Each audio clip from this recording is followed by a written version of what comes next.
প্রশাসন থেকে, পুলিশ থেকে এবং অর্থনৈতিকভাবে বাধাগ্রস্ত হচ্ছেন নানাভাবে। দেশে বিনিয়োগ পরিবেশ ধ্বংস হয়ে গেছে, কোনো বিনিয়োগ হচ্ছে না। আমদানিকারকরা, পণ্য আমদানিকারকরা আমদানি করছে না, যার কারণে দুর্ভিক্ষ ধেয়ে আসছে। দেশের আইন শৃঙ্খলা স্বাভাবিক করতে পারছেন না এখন পর্যন্ত। এসব নানা কারণে কপালে চিন্তার ভাঁজ প্রফেসর ইউনূসের, কপালে চিন্তার ভাঁজ উপদেষ্টা পরিষদের। রাজনৈতিক দলগুলো সংস্কার না চাইলে দ্রুত নির্বাচন দিয়ে দেব, কেন বলছেন প্রফেসর ইউনূস এই প্রসঙ্গটি নিয়ে? আজকে বাংলাদেশের একটি প্রধান জাতীয় দৈনিক বণিক বার্তায় প্রফেসর ইউনূসের একটি সাক্ষাৎকার প্রকাশিত হয়েছে।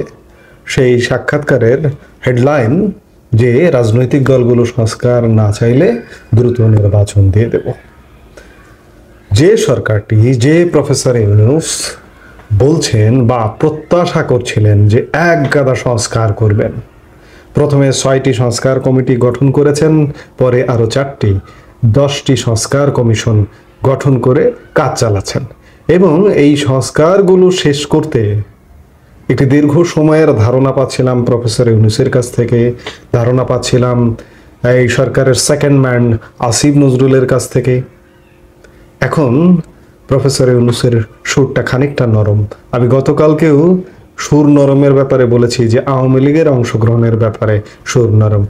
এখন সুর নরম হচ্ছে যে দ্রুত নির্বাচন দেওয়া। ইতিমধ্যে 100 দিনে অন্ততপক্ষে এটি বুঝতে পেরেছেন যে যে সংস্কার পরিকল্পনাগুলো করা হয়েছে সেই সংস্কার পরিকল্পনাগুলো আসলে বাস্তবায়ন করা সম্ভব কিনা। কারণ নানা ক্ষেত্রে, নানা জায়গায় ইতিমধ্যে বাধাপ্রাপ্ত হচ্ছেন। আগে দেশের কথা বলি, দেশে বাধাপ্রাপ্ত হচ্ছেন প্রশাসন থেকে, পুলিশ থেকে এবং অর্থনৈতিকভাবে বাধাগ্রস্ত হচ্ছেন নানাভাবে। দেশে বিনিয়োগ পরিবেশ ধ্বংস হয়ে গেছে, কোনো বিনিয়োগ হচ্ছে না। আমদানিকারকরা, পণ্য আমদানিকারকরা আমদানি করছে না, যার কারণে দুর্ভিক্ষ ধেয়ে আসছে। দেশের আইন শৃঙ্খলা স্বাভাবিক করতে পারছেন না এখন পর্যন্ত। এসব নানা কারণে কপালে চিন্তার ভাঁজ প্রফেসর ইউনূসের, কপালে চিন্তার ভাঁজ উপদেষ্টা পরিষদের। প্রফেসর ইউনূস এই সাক্ষাৎকারে বলেছেন যে আমার উপদেষ্টারাও বলছে যে আমাদের যত দ্রুত সম্ভব ছেড়ে দিন, আমরা চলে যেতে চাই। কেন বলছেন? তাদের কথামালায় কদিন আগেও তো মনে হয়েছিল যে তারা দীর্ঘ সময় থাকবেন এবং দীর্ঘ সময় থেকে বাংলাদেশের সংস্কার করবেন, আমূল পরিবর্তন করে দিয়ে যাবেন। কিন্তু এখনকার পরিবেশ পরিস্থিতি দেখে তাদের প্রত্যেকের কাছে মনে হচ্ছে যে সংস্কার সম্ভব নয়। রাজনৈতিক দলগুলো যদি সংস্কার না চায় দ্রুত নির্বাচন দিয়ে চলে যাব। অর্থাৎ প্রফেসর ইউনূস একটা সেফ এক্সিট খুঁজছেন যে কিভাবে দ্রুত নিরাপদে এই যে দায়িত্বটা নিয়েছি, তিনি হাড়ে হাড়ে বুঝতে পারছেন যে এই দায়িত্বটা নেওয়া বা এই দায়িত্বে সফলতা আসা অনেক কঠিন ব্যাপার। আমি সাথে এটিও বলবো যে তিনি এই 100 দিনে এটি অন্ততপক্ষে অনুভব করছেন যে সামগ্রিক পরিস্থিতিতে বাংলাদেশের দায়িত্ব নেওয়াটা ভুল হয়েছে। তিনি যে কোনোভাবেই হোক এটি উপলব্ধি করছেন।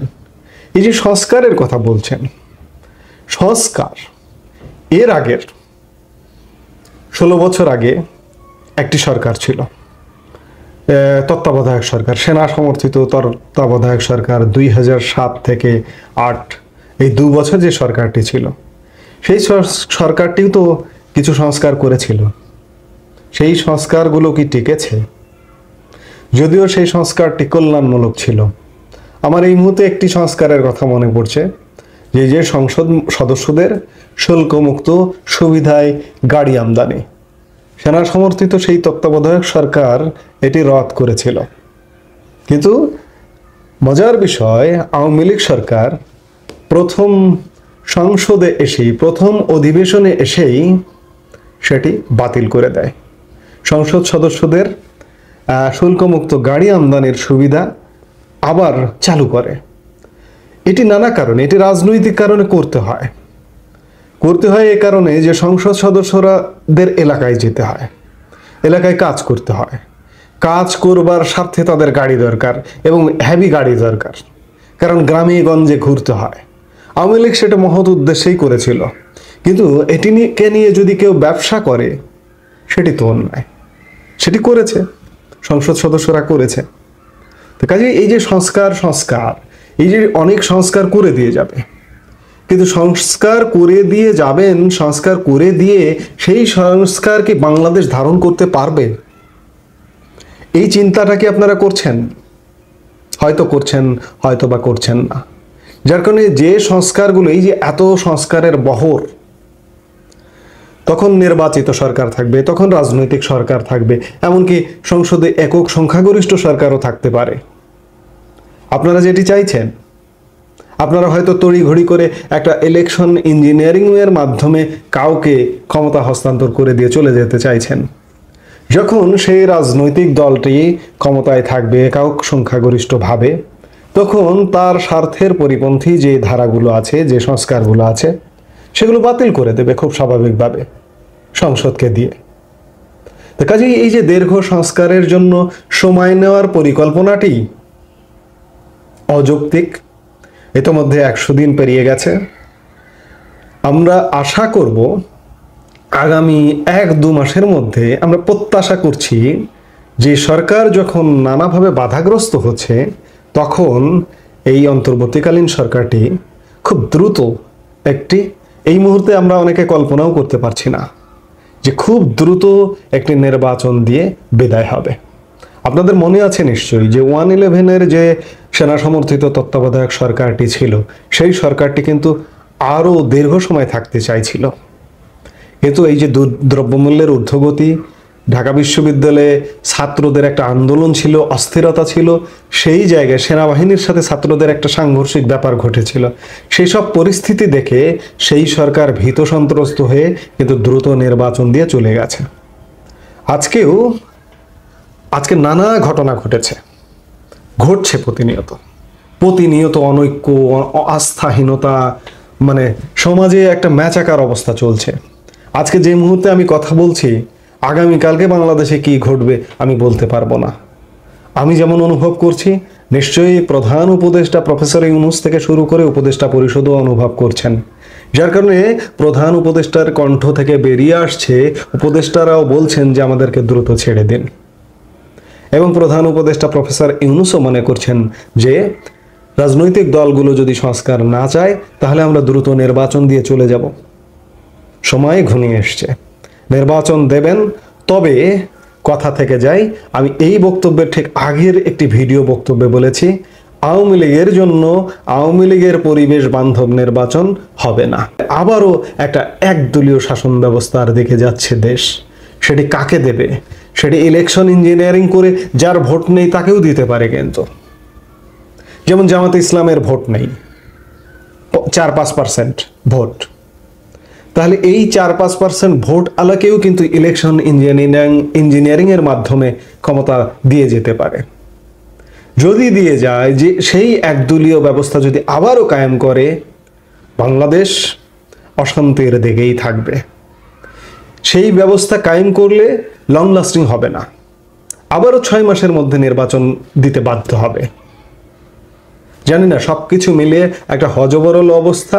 তবে বর্তমান অন্তর্বর্তীকালীন সরকার খুব দ্রুত প্রস্থান করবে, এটি এক প্রকার বোঝা যাচ্ছে নানা সাউন্ডে। সেই বোঝাটা দেখতে হলে আমাদের আরো কিছুদিন অপেক্ষা করতে হবে। আমি এই চ্যানেলে একটি জরিপ চালিয়েছিলাম আজকে। জরিপের বিষয় ছিল আল জাজিরার সাথে সাক্ষাৎকারে প্রফেসর ইউনূস 4 বছর ক্ষমতায় থাকবার আশা ব্যক্ত করেছেন। আপনি একজন নাগরিক হিসেবে কতদিন সময় দিতে চান? প্রশ্ন ছিল। মাত্র 5 ঘন্টায় ভোট দিয়েছেন 6200 মানুষ। আমার প্রশ্ন উত্তরে 4টি অপশন ছিল। একটি ছিল 4 বছর সময়, একটি 1 বছর, একটি 3 থেকে 6 মাস, আরেকটি ছিল আর 1 মুহূর্ত সময় দেওয়া যাবে না, এখনই পদত্যাগ করুন। অবাক এবং বিস্ময় করার মতো বিষয়, প্রফেসর ইউনূসের সেই 4 বছর চাওয়াকে বেশিরভাগ মানুষ সমর্থন করেনি। আমার যে পোল ছিল সেই পোলে 4 বছরের জায়গায় 6% মানুষ মাত্র ভোট দিয়েছেন। 1 বছর ছিল, 1 বছরে 5% ভোট দিয়েছেন। 3 থেকে 6 মাস সময় দেবার কথায় ভোট দিয়েছেন 17%।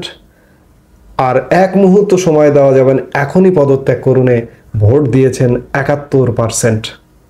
অর্থাৎ বাংলাদেশের বেশিরভাগ মানুষ, এই যে জরিপটি, এখানে 6200 মানুষ ভোট দিয়েছে। আমার এখানে যে কমিউনিটি, সেই কমিউনিটির 71% মানুষ মনে করছেন যে প্রফেসর ইউনূসের আর ক্ষমতায় থাকার কোনো কারণ নেই, এই মুহূর্তে পদত্যাগ করতে হবে। কিভাবে, কোন প্রক্রিয়ায় পদত্যাগ করবে বা কার হাতে ক্ষমতা হস্তান্তর হবে, মানুষের এগুলো চিন্তাই নেই। মানুষ এক কথায় অতিষ্ঠ, এক প্রকার অতিষ্ঠ। আমি এই জরিপে আমি তো কাউকে ডেকে নিয়ে আসিনি, স্বতঃস্ফূর্তভাবে মতামত পেশ করেছেন মানুষ। তো সেই জায়গায় এখানে আমার কোনো পার্সিয়ালিটি করারও সুযোগ নেই। সেই জায়গায় প্রফেসর ইউনূস 100 দিনে কি পরিমাণ অজনপ্রিয় হয়ে উঠেছে। দেশের সাধারণ মানুষ আশা করেছিল, আশা আকাঙ্ক্ষার বাস্তবায়ন করবে, প্রত্যাশা পূরণ করবে প্রফেসর ইউনূস, কিন্তু সেই প্রত্যাশা আশায় গুড়ে বালি। মানুষকে হতাশ করে ছেড়েছেন, যার কারণে 71% মানুষ মনে করছে আর 1 মুহূর্ত সময় দেওয়া যাবে না, এখনই পদত্যাগ করুন। অর্থাৎ মানুষ ক্ষুব্ধ, মানুষ সংক্ষুব্ধ। এত কিছুর পরেও যদি প্রফেসর ইউনূস সসম্মানে বিদায় না নেয়, তাহলে একটা চরম অসম্মানিত হবে এই বয়সে তিনি। তার একদম শেষ জীবন সায়ান্নে, 84 বছর বয়স মানে আমার গড়ায়ুর থেকে কিন্তু উনি বেশি বেঁচে আছেন। এই শেষ জীবনে এসে অসম্মানিত হওয়াটা আমাদের চোখেও ভালো লাগবে না, তার জন্য মঙ্গল হবে না। তো কাজেই 4 বছর নয়, ম্যাক্সিমাম 4 মাস সময় নেন, নিয়ে একটা গ্রহণযোগ্য নির্বাচন দিন। আওয়ামী লীগ, বিএনপি, জাতীয় পার্টি, জামাত, ছোট ছোট যত রাজনৈতিক দল আছে সব দলের অংশগ্রহণে একটা উৎসব করুন। উৎসব করে নির্বাচন দিয়ে সসম্মানে ক্ষমতা হস্তান্তর করে বিদায় নিন। আর সংস্কার, এটি তো চলমান প্রক্রিয়া।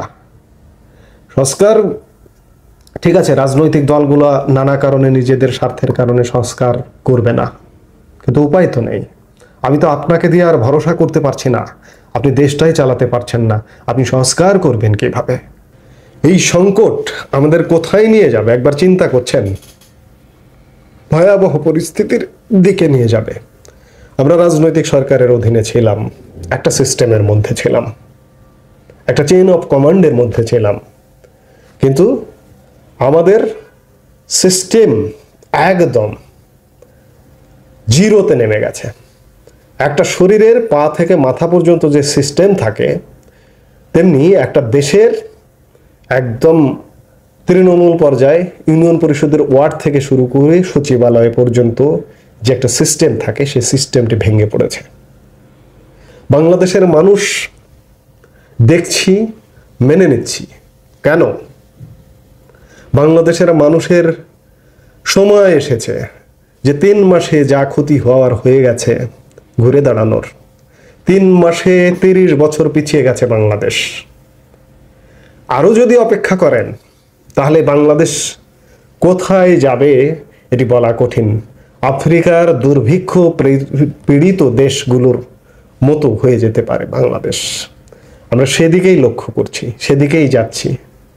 কারণ আমাদেরকে জিম্মি করে, জনগণকে জিম্মি করে বারবার বলা হচ্ছে যে এই সরকার ছাত্র জনতার অভ্যুত্থানের সরকার, এই সরকার বিপ্লবের মাধ্যমে অর্জিত সরকার। অভ্যুত্থান হয়েছে, বিপ্লব হয়েছে, কিন্তু আমার কি? আমি জনগণ, আমার কি হয়েছে? আমি কি 5 আগস্টের আগে, আমি যদি নিত্যপণ্যের কথা বলি, যে পেঁয়াজ কিনে খেয়েছি 100 টাকা কেজি, 110 টাকা কেজি, এখন সেটি 160 টাকা কেজি কিনে খেতে হচ্ছে। যে আলু কিনে খেয়েছি 55-60 টাকা কেজি, সেটি এখন 80 টাকা কিনে খেতে হচ্ছে। তাহলে জনগণের কি হলো? এই ভাগ বাটোয়ারার লুটপাট নিয়ে আমরা জনগণ কেন জিম্মি থাকবো?